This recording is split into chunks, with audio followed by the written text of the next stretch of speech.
Hello dear students, in today's lecture let us start our next concept, that is types of work.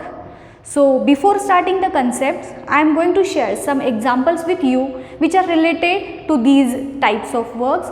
The first example is suppose one fruit vendor or fruit seller is there and he is trying to push the cart which is he is having. आपला भाजी घेऊन येणारा माणूस जो cart जी असते त्याची गाडा तो ढकलत ढकलत नेतोय, हे एक एक्झाम्पल झालं. द सेम एक्झाम्पल आपण तो जो भाजीवाला एखाद्या उतारावरून जात असताना तो काय करतो रे, गाडी ढकलत नाही, तो गाडी ओढून घेतो. He pulls the cart. नाव किंवा एखादा माणूस एखादा सपोज एखाद्या कुत्र्याला घेऊन फिरायला चाललाय तर दोरीनं बांधलेलं असतं ते कुत्रं. सो तो कुत्रं जेव्हा पुढं जात असतं तेव्हा तो माणूस त्याला मागे ओढत असतो. हे एक एक्झाम्पल आपण कन्सिडर करू. गाडीचे ब्रेक, गाडीला आपण जेव्हा ब्रेक लावतो ते एक एक्झाम्पल आपण कन्सिडर करू शकतो. किंवा तुम्ही एखादा दोरीला सपोज एखादा दगड स्टोन बांधलाय आणि तो तुम्ही असा गोल गोल गोल फिरवताय, हे एक एक्झाम्पल आपण कन्सिडर करूया. किंवा गाडीला आपण ॲक्सलरेट करतो, गाडीचं स्पीड जेव्हा वाढतो, हे एक एक्झाम्पल झालं. अशी बरीच एक्झाम्पल्स आहेत. आता बघा, यापैकी जे एक्झाम्पल की ज्याच्यामध्ये तो जो गाडीवाला आहे फ्रूट सेलर तो गाडी त्याची ढकलतोय, हे एक एक्झाम्पल झालं. किंवा आपली गाडी त्याचा आपण जेव्हा ॲक्सलरेट करतो तर तेव्हाची गाडी ती पुढे जाते. एखादा ऑब्जेक्ट जेव्हा आपण ढकलतो कुठलाही तर ते एक एक्झाम्पल झालं. तो हा एक्झाम्पल आहे पॉझिटिव्ह वर्कचा, की ज्याच्यामध्ये ज्या डायरेक्शननं आपण फोर्स अप्लाय करतो त्या ऑब्जेक्टवरती त्याच डायरेक्शननं डिस्प्लेसमेंट होतं. Direction of displacement and applied force whenever they are both in same direction, then the work done is said to be positive. When you are applying brakes to the car or your bike, then जसं तुम्हाला सांगितलं उतारावरती तो माणूस गाडी घेऊन जातोय तर तो जेव्हा गाडी मागे मागे ओढत असतो, किंवा जे कुत्र्याचं तुम्हाला मी एक्झाम्पल सांगितलं, कुत्र्याला तो माणूस जेव्हा त्याचा ओनर मालक जो आहे तो मागे मागे ओढतो, तर ही एक्झाम्पल झाली निगेटिव्ह वर्कची. का negative? Because the displacement is in forward direction and the applied force is in backward direction. The directions of both applied force and displacement are exactly opposite to each other and hence that type of work is said to be negative work.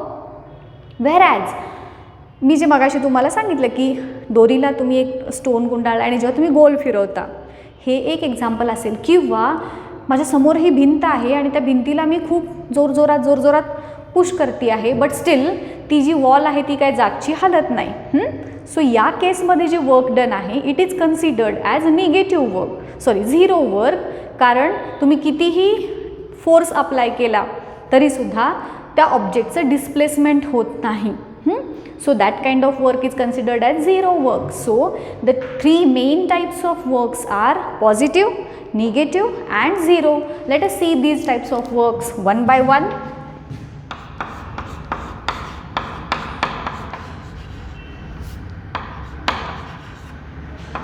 First type is positive work. आता मी काय सांगितलं ह्याच्यात सांगताना तुम्हाला easy आहे, लक्षात कसं ठेवायचं बघा. हे जे आता मी काही स्पेसिफिक वर्ड्सच फक्त लिहिणार आहे आणि तेवढेच वर्ड्स तुम्ही लक्षात ठेवायचे आणि त्याचा यूज करून तुम्हाला याच्या डेफिनिशन्स ह्या तयार करता येतील. आता पॉझिटिव्ह वर्कच्या बाबतीत मी काय सांगितलं, applied force and displacement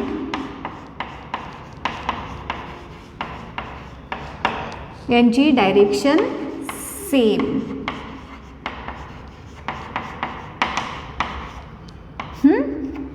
Force as well as displacement are in same direction. That type the work done is said to be positive. In this type of work, the theta, what is theta? Theta is nothing but the angle between applied force and displacement.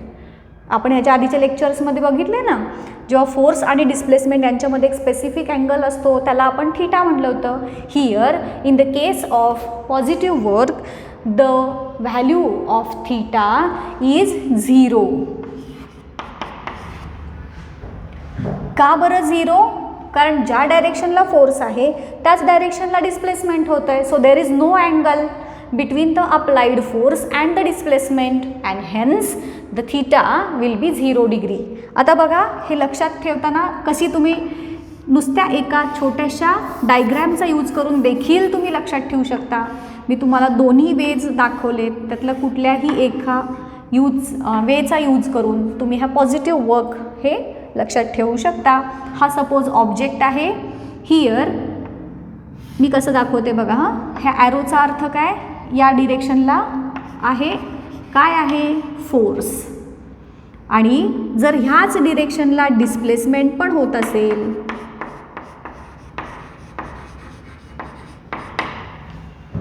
तर work done जे आहे ते positive आहे. So either तुम्ही असं लक्षात ठेवा किंवा ह्या डायग्रामवरून तुम्हाला अजून लक्षात ठेवायला सोपं पडेल. दोन्हीकडं सेम ॲरो दाखवायचा. So that work will be positive work. In case of positive work the theta will B 0 degree. आता निगेटिव्ह वर्क कसं लक्षात ठेवणार. एकदा पॉझिटिव्ह वर्क लक्षात आलं की निगेटिव्ह वर्क हे अर्थातच याच्या अपोजिट असणार आहे. So what will be the definition of negative work. Let us C.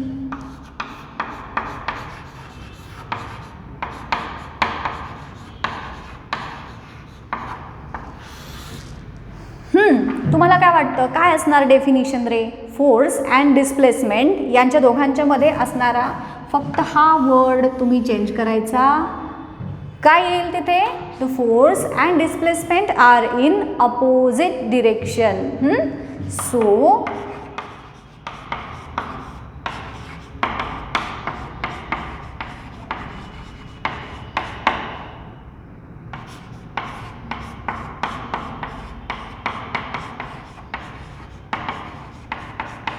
ही त्याची डेफिनिशन झाली. मग आता तुम्ही काय काय म्हणणार ह्याच्यावरून की वेनेवर द अप्लाइड फोर्स. आता लिहिताना आपण असं थोडक्यात लिहिणार आहे का. नाही, अजिबात नाही.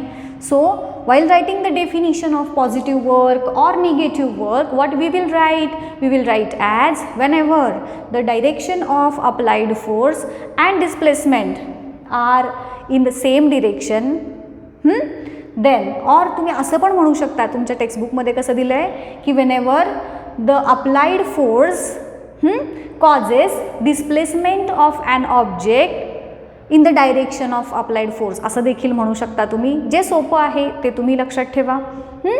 So this is positive work. Negative वर्कमध्ये फक्त आपण सेमच्या ऐवजी अपोजिट हा शब्द यूज केला की निगेटिव्ह वर्कची डेफिनिशन तयार होते. That is whenever the applied force and displacement are in opposite direction then the work done is said to be negative. आणि आता बघा मग अशी जसं तुम्हाला मी एक्झाम्पल सांगितलेलं होतं की तो गाडा एका बाजूनं जातो आहे आणि तो माणूस दुसऱ्या अपोजिट डिरेक्शननं फोर्स अप्लाय करतो आहे. सो फोर्स आणि डिस्प्लेसमेंट यांच्यामधला अँगल किती झाला 180 डिग्रीचा. Okay. So in case of negative work the value of theta will be 180 degree. So I will write here theta is equal to 180 degree. आणि डायग्रॅमॅटिकली जर दाखवायचं असेल आपल्याला so how we will show like this. Force एक डायरेक्शनला दाखवा आणि displacement opposite डिरेक्शनला दाखवा.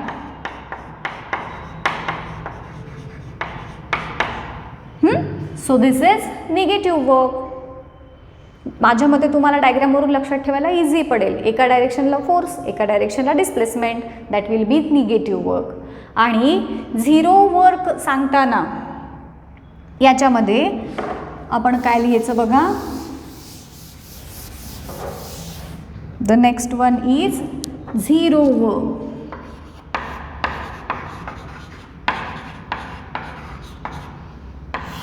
झिरो वर्क हे दोन प्रकारे किंवा दोन केसेसमध्ये ॲप्लिकेबल असतं. फर्स्ट केस मी तुम्हाला काय सांगितली. Whenever work or the force and displacement are in 90 degrees with each other. Force एका डायरेक्शनने मी अप्लाय केला आहे आणि डिस्प्लेसमेंट. सो असे जर 90 डिग्रीज असेल, नाही का, मी तुम्हाला एक्झाम्पल सांगितलेलं होतं की तो पोतं माणूस उचलतो आहे असा, आणि जर त्याची डिस्प्लेसमेंट रोडवरती स्ट्रेट डिरेक्शन होत असेल तर दॅट इज 0 वर्क. आणि दुसऱ्या कोणत्या केसमध्ये सांगितलं होतं मी तुम्हाला 0 वर्क, की जेव्हा तुम्ही फोर्स अप्लाय करताय but still if there is no displacement of object, then in that case also the work done is considered as 0. दोन केसमध्ये वर्क डन हे 0 असतं. पहिल्या केसमध्ये काय सांगितलं तुम्हाला, when force and displacement यांच्यामध्ये काय सांगितलं तुम्हाला, 90 डिग्रीचा अँगल असला पाहिजे, किंवा याला टँजेन्शियल असं देखील म्हटलं जातं. किंवा दुसऱ्या केसमध्ये काय सांगितलं तुम्हाला मी, की no displacement due to force or due to applied force. If there is no displacement of object, then the work done will be again 0. दोन केसेसमध्ये वर्क डन हे 0 आहे, हे डोक्यात राहील. आता या केसमध्ये 0 वर्कसाठी थीटा विल बी 90 डिग्रीज. तुम्हाला ह्या व्हॅल्यूज लक्षात राहतील. थीटाच्या पॉझिटिव्ह वर्कसाठी थीटाची व्हॅल्यू किती, 0 आहे. त्यानंतर निगेटिव्ह वर्कसाठी थीटाची व्हॅल्यू 180 आणि 0 वर्कसाठी थीटाची value 90. So positive work, negative work, 0 work, ह्या 3 कन्सेप्ट्स तुम्हाला कळाल्या. याच्यावरती क्वेश्चन्स तुम्हाला कसे विचारले जातात तो पार्ट आपण आता बघूया. बघा स्टुडंट्स, 3 मार्क्ससाठी तुम्हाला या 3 कन्सेप्ट्स विचारल्या जातील, किंवा ह्या तिन्हीपैकी कोणते तरी 2 पॉईंट्स घेऊन त्यांच्यामध्ये डिफरन्शिएट करा असा क्वेश्चन तुम्हाला विचारला जाईल. किंवा याच्यावरती बेस्ड एक तुमच्या टेक्स्टबुकमध्ये ॲक्टिव्हिटी पण दिलेली आहे बघा. 1 plastic glass is there and that glass is put on a table, then a hole is made at the base of that glass, आणि त्याच्यातून एक आपण दोरी पास केली आहे, स्ट्रिंग. त्याला प्रॉपर आपण नॉट बांधली की जेणेकरून ती दोरी त्या ग्लासमधून बाहेर येऊ नये. आणि काय केलं आहे, त्या दोरीच्या एका एंडला स्टोन जो आहे तो टाय केलेला आहे. ती जी ॲक्टिव्हिटी आहे तुमच्या टेक्स्टबुकमधली, तसा सुद्धा क्वेश्चन ह्या पॉझिटिव्ह निगेटिव्ह 0 वर्कच्या बाबतीत विचारला जातो. ती ॲक्टिव्हिटी तुम्ही नंतर बघालच, ती फक्त आपण इथे डिस्कस करूयात की बघा फर्स्ट केसमध्ये काय दाखवलं आहे, की एक जो ग्लास आहे त्या ग्लासच्या थ्रू एक दोरी आपण स्ट्रिंग जी आहे ती टाय केली आणि त्या दोरीच्या एक एंडला स्टोन बांधला आहे आणि तो ग्लास आपण त्या टेबलवरती ठेवला आहे. आता काय होईल, तो दोरी जी आहे ती टेबलवरून खाली त्यांनी रिलीज केलेली आहे. साधारण मी तुम्हाला ट्राय करते दाखवायचा, अगदी प्रॉपर काढत नाही, फक्त तुम्हाला ती डायग्रॅम आठवण्यासाठी. ह्या ग्लासच्या एंडला इथे होल करून त्याला त्यांनी गाठ बांधली आहे. ओके, आणि इथून हा सपोज टेबल आहे. आता ह्या टेबलच्या एक एंडपासून सरफेसपासून खाली ही दोरी सोडली आहे आणि त्याला इथे एक दगड बांधलेला आहे. आता प्रश्न, ही फर्स्ट कंडिशन आहे. ओके, दुसऱ्या कंडिशनमध्ये त्यांनी इथे एक रूलर ठेवली आहे, पट्टी, स्केल. आणि तिसऱ्या कंडिशनमध्ये त्यांनी काय केलं आहे, हा दोरा जो आहे इथून त्याच्या बाजूनं अजून एक दोरी मोठी आपण एक्सटेंड केली आहे त्यांनी, आणि ह्यातून बाहेर काढून इथं पण एक त्यांनी स्टोन हा टाय केलेला आहे. समजून घ्या, गडबडीत डायग्राम काढलेली आहे. आता बघा, ह्या 3 कंडिशन्सवरती किंवा ह्या डायग्रॅम्सवरती तुम्हाला क्वेश्चन्स कसे विचारलेले आहेत. फर्स्ट केसमध्ये त्यांनी विचारलं आहे की जो ग्लास आहे त्याला जेव्हा आपण हा स्टोन टाय केला आहे तर तुम्हाला ऑब्झर्व काय होईल की त्या ग्लासची मूवमेंट कशा पद्धतीने असेल. तर due to this stone attached at this string, then the glass will get moved from its position towards the direction of stone. तो जो तुमचा ग्लास आहे तो त्या स्टोनच्या डायरेक्शननं हळूहळू सरकायला लागेल. या स्टोनचा पण फोर्स आहे, शिवाय ग्रॅव्हिटेशनल फोर्स देखील ॲक्ट होतो ना या स्टोनवरती. So due to these forces this glass will move towards this stone. ही फर्स्ट कंडिशन झाली. सेकंड कंडिशनमध्ये इथं त्यांनी जी स्केल ठेवली आहे, due to that scale or that ruler what will happen, this glass will not move. तो जरी पुढं पुढं जात असला तरी ती रूलर त्याला अडवणार, पुढं जाऊ नाही देणार. हा सेकंड कंडिशन झाली. आणि थर्डमध्ये काय सांगितलं आहे की इथे दोन्ही बाजूला हे स्टोन टाय केलेत, बांधलेत. सो ह्या ग्लासची डिस्प्लेसमेंट होणार का. सो आता आपण हे पॉईंट्स थोडेसे डिस्कस करूयात आणि हे या पॉझिटिव्ह निगेटिव्ह झिरो वर्कशी कसे रिलेटेड आहेत ते बघूया. In the first case, as the stone attracts or it moves, due to this stone the glass gets moved towards it, then this condition is related to positive work. हा force आहे आणि त्याच डायरेक्शनला त्या ग्लासची डिस्प्लेसमेंट होती आहे, hence it is positive work. So in the first case the work done is considered as positive work, that is W is equal to Fs, force into displacement. In the second condition, this ruler applies an opposite force on this glass which is opposing to the direction of stone, and hence as this is opposing force it will be negative work. So in the second case the work done will be negative. Now in case of the third picture, here what has shown, ते जो एक string आहे त्या स्ट्रिंगच्या दोन एंड्सना stone tie केलेले आहेत. Okay, now these two stones will exert equal and opposite force on the glass, due to which the glass will not move from its position. So due to applied force, as there is no displacement of the glass, then it is zero work. It means for the first case the work done is positive, for the second case the work done is negative, for the third case the work done is zero. So अशा प्रकारचे देखील questions तुम्हाला हे विचारले जातात based on this positive, negative and zero work. Okay, so हा part तुमच्या व्यवस्थित लक्षात आला असेल. ओके, आता याच्यानंतरच्या लेक्चरमध्ये आपण याच्या पुढचा पार्ट बघूयात, that is energy and it's types.